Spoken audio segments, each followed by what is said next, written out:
Listo, gracias a todos por estar acá. Jimena estaba preocupada de que si la luz de allá se Sí, dormían, ¿cierto? sí, pues Pero si se duermen hacen menos ruido y ven menos el celular, también. entonces que le bajen a la luz. Lo malo es que no pueden ver que estoy estrenando vestido que me regalaron. Listo, voy a contarles del índice, los datos del índice.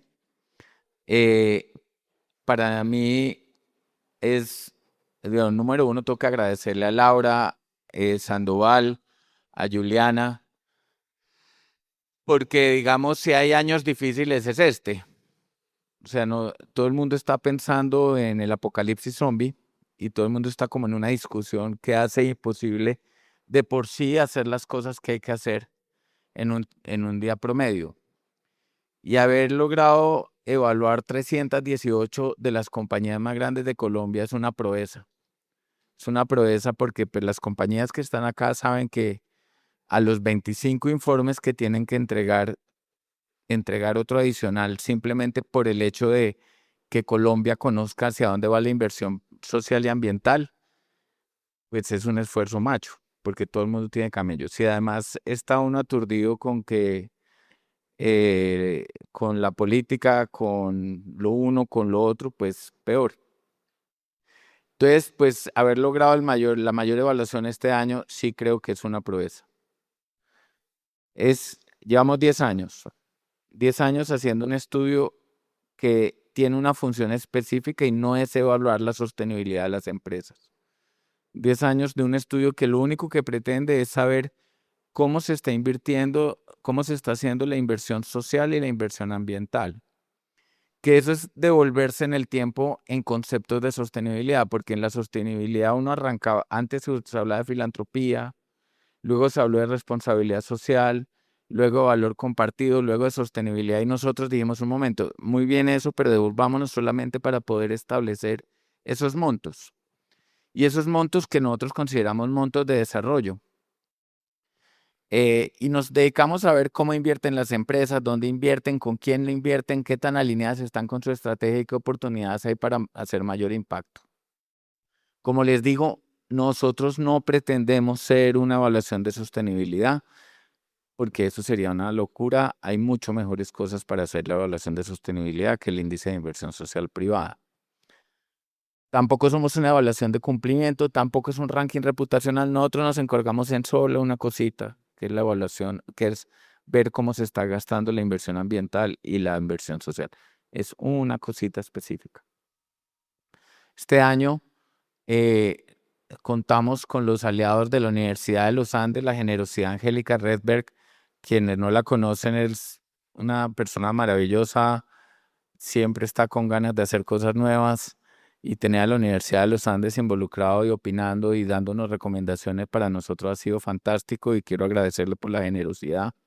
Pro Antioquia, Pro Barranquilla, Pro Bogotá, Pro Orinoquia, Pro Pacífico, Pro Santander se han unido para decirle a sus empresas, oiga, gástenle un ratico entregando esa información, que pues a las muchas cosas dedíquenle otro ratico y eso ha sido parte del aumento de la gestión y ahí está todo el listado que estoy seguro que todos lo pueden leer claramente de dónde están. Son 15 sectores, un jurgo de empresas. Las ventas de estas empresas que nosotros evaluamos equivale al 36% del PIB de Colombia, sus ventas cruzadas. Y estas empresas que evaluamos tienen 8 millones de empleados. 8 millones de empleados. ¿Ustedes se imaginan lo que puede cambiar un país cuando una empresa toma una decisión sobre un tema de diversidad? Cuando nos ponemos de acuerdo entre todos para hacer temas de inclusión, de formación ciudadana, etcétera, se cambia una nación. Es que estamos hablando de 8 millones de personas que de alguna manera podemos involucrarlas en ciertos temas. La inversión que estimamos de las 1.000 empresas más grandes de Colombia, cuando utilizamos en la muestra, en los datos que evaluamos de estas 316 empresas y lo llevamos a las 1.000 empresas, nos lleva a que para el 2025 se invirtieron aproximadamente 8.69 billones de pesos en inversiones sociales, 10 billones de pesos en temas ambientales. Desde hace unos años todos se hablan en la unidad de medida son reformas tributarias, ¿sí han visto? Entonces este es el equivalente a una. Pero es un año, es mucho billete. Es equivalente a 6, 7, 8, 9 veces lo que fue en su momento el Plan Colombia. Entonces es un enorme monto de inversión que esperamos que cada día se haga mejor. ¿Qué ha venido pasando? La inversión ambiental ha venido creciendo, la inversión social ha venido decreciendo. No hay respuesta buena o mala frente a eso. Hay un camello y es que la inversión social es inversión que nosotros enfocamos en unas comunidades, en unas sociedades en carácter vulnerable y tienen un objetivo de desarrollo social. Y la inversión ambiental, pues, puede traer contribución de desarrollo social. Esa es la gran tensión o el elemento que tenemos que responder. Y el punto de partida aquí es que debemos lograr que quienes gestionan la inversión social se involucren en la gestión de la inversión ambiental. Porque buena porción de la inversión ambiental es obligatoria. Entonces, si yo tengo la inversión social y no me involucro en la inversión ambiental, no tengo la posibilidad de hacer que esa inversión ambiental tenga un impacto efectivo en lo social. Y hay formas de lograr eso.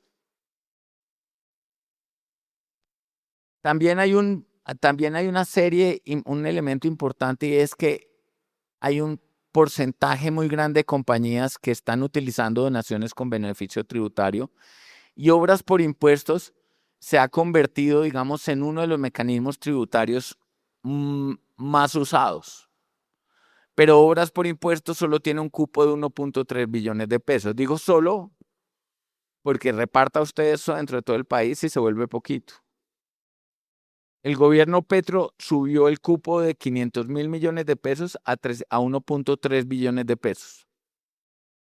Colombia aguanta un cupo de 4 billones de pesos. Una evaluación de impacto del Departamento Nacional de Planeación mostró que las obras que se entregaban por el mecanismo de obras por impuestos tenían un costo de menos del 80% de lo que hubiera sido contratado en lo público y se entregaba en menos del 70% del tiempo. Es una eficiencia muy alta. Y en temas de inversión de obras por impuestos ambientales, la eficiencia alcanzaba 4 veces. Que se viene un nuevo gobierno, indiferentemente de cuál sea la lectura que tengamos del gobierno, yo creo que como el sector privado, todas las empresas que están aquí, deberíamos unir los esfuerzos para pedir que se suban los cupos para ciertos mecanismos que han mostrado ser exitosos. Subir el cupo de obras por impuestos y subir el cupo de COCREA. Todas las empresas deberían decirle al gobierno nacional, es que COCREA la demanda de proyectos a COCREA de parte de las empresas es como 10 veces el cupo. ¿Cómo es posible que no podamos subir ese mecanismo? ¿Cómo es posible que no podamos subir el de obras por impuestos? Y no quiere decir que las empresas dejen de pagar los impuestos. Eso no tiene un costo, no es eso, sino que las empresas se involucran en construcción de lo público. Ese es el primer llamado y por eso es tanto el involucramiento que queremos que COCREA ha tenido en toda la cumbre y lo va a tener en adelante, y es pedirles a todos ustedes que unamos esfuerzos para mandarle un mensaje al gobierno nacional y decirle subamos el cupo de obras por impuestos a 4 billones de pesos y subamos el cupo del mecanismo de COCREA por lo menos a 1 billón de pesos, y eso se puede hacer en el Plan Nacional de Desarrollo. Las empresas se pueden involucrar en el tema de lo público y no significa, ojo, evadir impuestos, no significa no pagarlos, significa involucrarse en ese aspecto. ¿Qué lecciones nos han dado esta última lectura? La cobertura en inversión social es amplia y la ambiental es limitada, a pesar de que la inversión ambiental ha crecido tanto. ¿Y esto a qué se debe? En gran medida, la inversión social llega al 98% de los territorios de Colombia. En todo esto es donde nos reportaron en inversión social. Hay una cosa que me parece sorprendente O bueno, típico de los paisas, es donde más inversión social hay. Qué jartera los paisas, ¿cierto? Para todo, hasta para esto.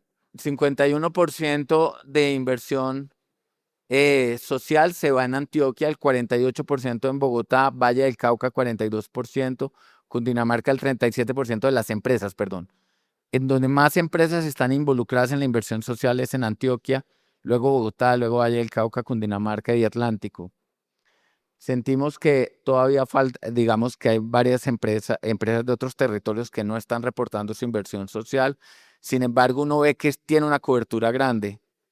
¿Qué es lo que pasa? Que de toda el esfuerzo financiero social, el 81% es inversión voluntaria, el 19% es obligatoria, viene con un contrato. En el caso de las prioridades, el desarrollo socioeconómico, la educación y la investigación, desarrollo rural, recreación y deporte, infraestructura son las prioridades. Ahora, cuando miramos del tema ambiental, miren que el tema ambiental solo está llegando al 64% de los municipios de Colombia. La inversión en la Amazonía y la Orinoquia es muy baja. Es muy baja la presencia de las empresas en esa región. Y entonces, ahorita se habla del fenómeno del niño. Tuve la oportunidad de oír una cosa que yo no conocía, que eran los ríos, no sé si ustedes los han visto, los ríos voladores, que es cuando produce el agua el Amazonas, se van a las nubes y las nubes llueve en el páramo de Sumapaz y eso es lo que genera el agua de Bogotá. La situación de deforestación en la Amazonia es atroz. La situación, digamos, del cuidado y de la protección del medio ambiente en la Orinoquia es importante. ¿Por qué si se invierte más y ha crecido más la inversión ambiental en Colombia solo llega al 64%? Porque la mayoría de la inversión es obligatoria. Y aquí viene una nueva conversación que tenemos que instaurar y es cómo logramos que el sistema de inversiones de compensaciones y de mitigación, que es obligatoria, nos permita como compañías invertir en el Amazonas e invertir más en el bioma chocuano, invertir más en la Orinoquia. Porque si usted reparte 10 billones de pesos en cositas aquí, porque su proyecto queda aquí, entonces tiene que hacer aquí la compensación, pues no vamos a lograr una protección de los grandes ecosistemas que tenemos. Bancos de diversidad, estrategias que se unen. Entonces esa es la otra reflexión que quisiera que ojalá pudiéramos llevarnos y en la conversación con el Estado proponerle revisar, digamos, la manera en que se establecen los criterios de compensación para que yo pueda, con todo este montonón de plata, aumentar la protección de ecosistemas de alto valor para Colombia. El agua es una prioridad. Las emisiones de gases de efecto invernadero dejó, digamos, y yo sí creo que es bueno que para nosotros es más importante el agua y la diversidad que las emisiones de gases de efecto invernadero. Y en el pasado se estaba llevando toda la plata en eso, ya las empresas están volviendo a la agenda, porque hay una cosa que los gobiernos no se dan cuenta y es que cuando dicen un tema, todo el mundo, el sector privado se mueve también con ese tema. Entonces, también la agenda del agua va a ser importante y es súper importante y tenemos que retomar la agenda de la diversidad. En el caso de los PEDET, yo sí creo que aunque al gobierno actual no le guste el acuerdo de paz, la inversión y el desarrollo de los PEDET es muy importante para el país. Independientemente si le gusta o si no le gusta cómo quedó firmado el acuerdo de paz, los PEDET son un elemento estratégico para todas las compañías del país. El sector minero energético vive en las zonas más afectadas por el conflicto. Entonces, si quieren cambiarle el nombre a eso, pues hablemos de desarrollo territorial en zonas de transición de conflicto o recuperación territorial, pero no abandonemos ese propósito. Y se los quiero insistir porque de todas maneras, pues puede que la paz total haya sido una recocha, pero de todas maneras hay un acuerdo que ha puesto en el centro la conversación sobre unos territorios que son afectados y las empresas siguen invirtiendo ahí. ¿Por qué? Porque al final de cuentas encuentran oportunidades en esas regiones. 360.000 millones de pesos fue en inversión social voluntaria, o sea, la mayoría de la inversión social fue voluntaria en esa zona, no fue obligada. Entonces, y mañana vamos a conversar sobre el tema de inversión en las zonas de conflicto, que gracias al Centro Internacional para la Empresa Privada y al PNUD hemos podido mantener vivo el Observatorio de Inversión Privada en los PEDET. Finalmente, en los municipios PEDET estamos llegando a casi todos, menos a las regiones del Pacífico, que son las regiones que están necesitando más presencia empresarial. Segunda lección, el impacto también se la juega en compras. Decíamos que estas empresas tienen 8 millones de empleados. Estas empresas tienen 1 millón de proveedores. 1 millón de proveedores. O sea, estas 318 compañías tienen un ecosistema de proveedores de enormes proporciones. Y si yo tomo una decisión en materia de diversidad, de cultura ciudadana, de lo que sea para hacer este país mejor y puedo impactar 8 millones de personas de este país, a la vez en que yo incorporo prácticas de compras con estas proveedores, también cambio la economía del país, la estructura productiva del país. Eso es enorme. Eso es enorme. Estamos hablando de unas capacidades enormes de transformación cuando nos salimos de solamente, digamos, de ver nuestro nicho. La transformación es enorme. Y fíjense que las compras locales y nacionales se mantienen estables en cuanto a lo nacional y vemos una tendencia a aumentar las compras donde están las operaciones significativas. ¿Qué es lo que tenemos? Evaluaciones de proveedores, iniciativas destinadas, programas destinados a la transferencia de conocimiento y podríamos mejorar un poquito en estrategias de aprovisionamiento y compras con emprendimientos comunitarios y grupos vulnerables. Ahí podríamos mejorar porque solamente el 40% de las empresas que nos entregan la información, que les digo, son las empresas que más hacen sobre el tema porque tienen informes de sostenibilidad, porque tienen cierto nivel de sofisticación, tienen estrategias de compras con grupos vulnerables.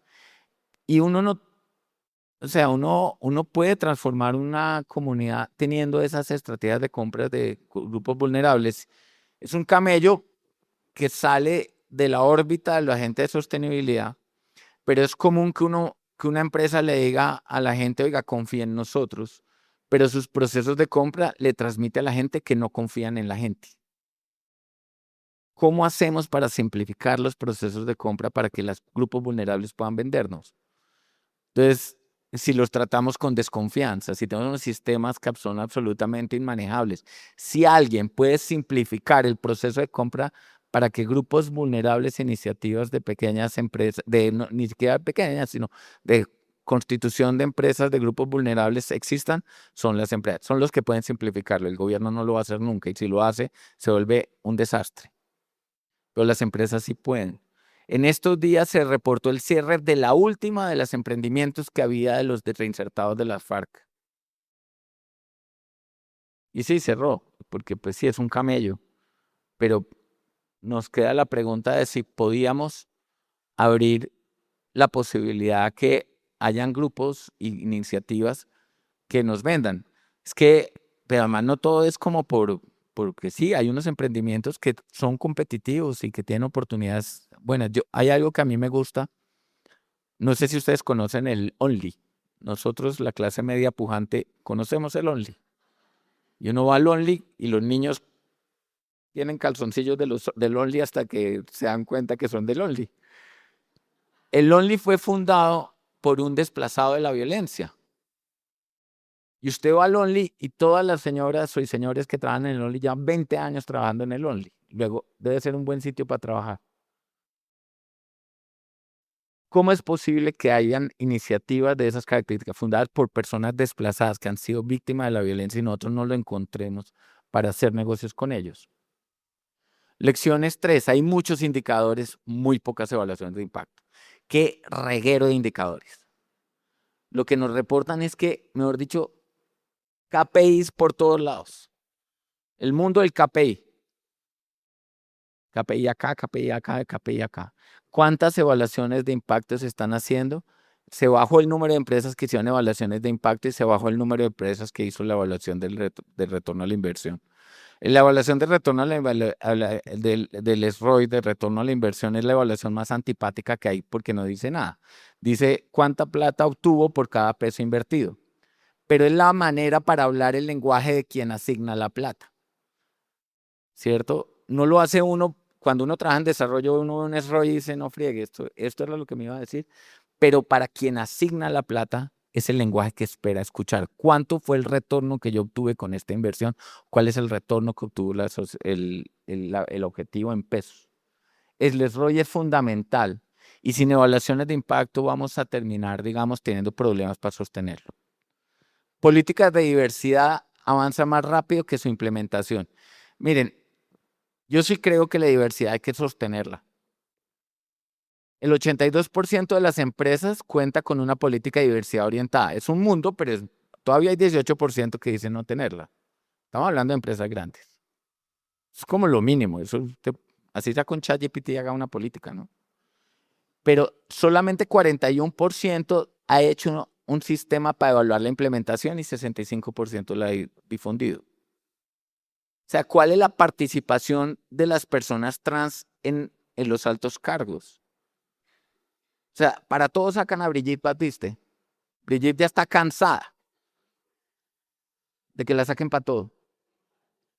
¿Cómo es posible que no tengamos un espacio donde la comunidad trans tenga mayor presencia en los niveles de liderazgo? ¿Cómo es posible que todavía veamos la representación afro tan pequeña? Pues es obvio que existe. ¿Cuáles son los grupos más cubiertos? Género, 87%, origen etnocultural, discapacidad, edad y jóvenes adultos, pero los menos cubiertos son LGBTI y se redujo las políticas de diversidad que reconocen personas por reintegración y víctimas de conflicto. Y víctimas de conflicto en Colombia, aquí por lo menos del 30% del salón ha tenido un familiar que haya sido secuestrado, desplazado o muerto por la violencia. Se los aseguro, estadísticamente tienen un primo, un tío, un familiar que haya sido objeto de esa violencia.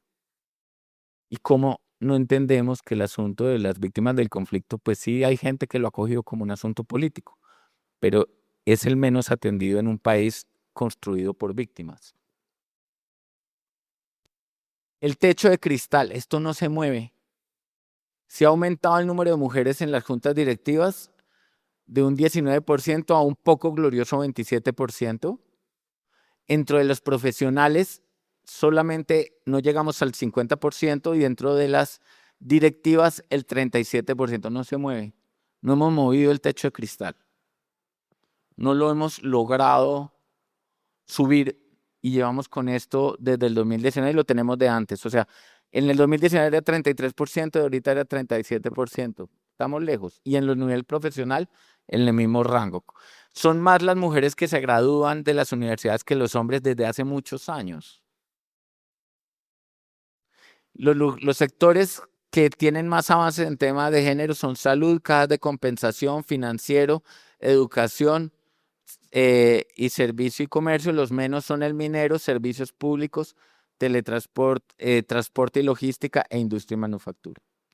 Lección 5. Estamos retrocediendo en las alianzas. Las alianzas de inversión social con otros privados, o sea, el porcentaje de proyectos que hacemos en alianza con otros privados, pues aumentó un poquito. Con el sector público cayó.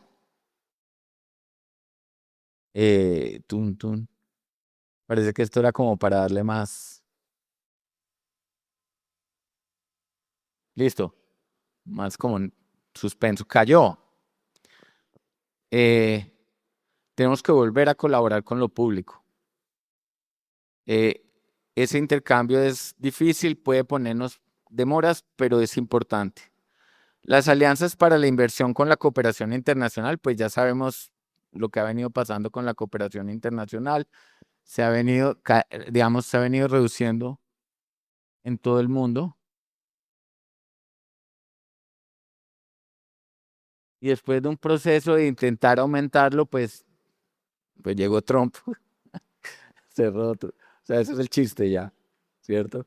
Se acabó USAID, pero ya venían los europeos bajándole a la cooperación internacional, entonces eso ha significado. Y con las comunidades también ha venido cayendo.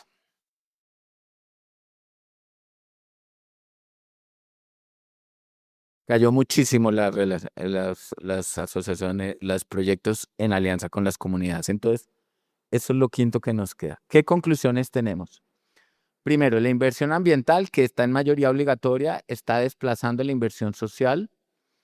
Eso no es malo, el término desplazando suena antipático, pero lo que quiero decir es que debemos lograr maximizar la contribución social de la inversión ambiental. Y es un camello convencer a las áreas de inversión social que por lo menos manejen los datos de lo que se está haciendo en inversión ambiental. Porque tampoco los de inversión ambiental tienen mucho entusiasmo de que se le metan al rancho. Pero algo tenemos que hacer. Algo tenemos que hacer en el respecto y eso es una lucha interna dentro de las empresas, pero tenemos que resolverla porque es hacia donde están yendo los recursos. La inversión ambiental no está llegando a la Amazonía ni a otros ecosistemas de alto valor. Las cadenas de suministro muestran un enorme potencial de impacto extendido. La evaluación aún no es una práctica extendida y limita la posibilidad de justificar portafolios de inversión social y ambiental. Cada vez que cambian al presidente de una compañía, entonces llega una nueva tribu y dice que todo lo que venían haciendo estaba mal, entonces quieren hacer una cosa nueva. Y entonces si uno no tiene evaluaciones de impacto, pues le queda a uno más difícil justificar lo que uno venía haciendo. Y lo más grave en la inversión social y ambiental es la falta de consistencia. Usted, si pudiera manejar la inversión ambiental como una gota de agua que cae en el mismo lugar durante muchos años, produce cambios a largo plazo. Entonces, cada cambio de dirección de la inversión social reduce la posibilidad de que la inversión social tenga cambio. Y eso es muy sobado porque yo sé que para ustedes es sobado porque entonces llega el man financiero y el financiero le dice, dígame qué va a hacer durante los siguientes 3 meses. Si usted tiene un proyecto un proceso que lleva varios años, entonces le dice, yo le apruebo los próximos 3 meses y usted tiene la lucha para poderse mantener en la ruta. Y luego, después de los 3 meses, le dijo, oiga, ¿qué era lo que estaban haciendo? Y entonces usted vuelve y le explica qué era lo que estaba haciendo. Y entonces vuelve y justifique eso y de pronto llega alguien y dice, no, ya no quiero eso. Y se cambia todo lo que se venía haciendo. Perdió la posibilidad de la consistencia en el tiempo. Y eso afecta, digamos, la inversión social. Quinto, las políticas de diversidad de género e inclusión hay que cogerlas en serio. Y cogerlas seriamente porque en el caso de Colombia es toda vergüenza.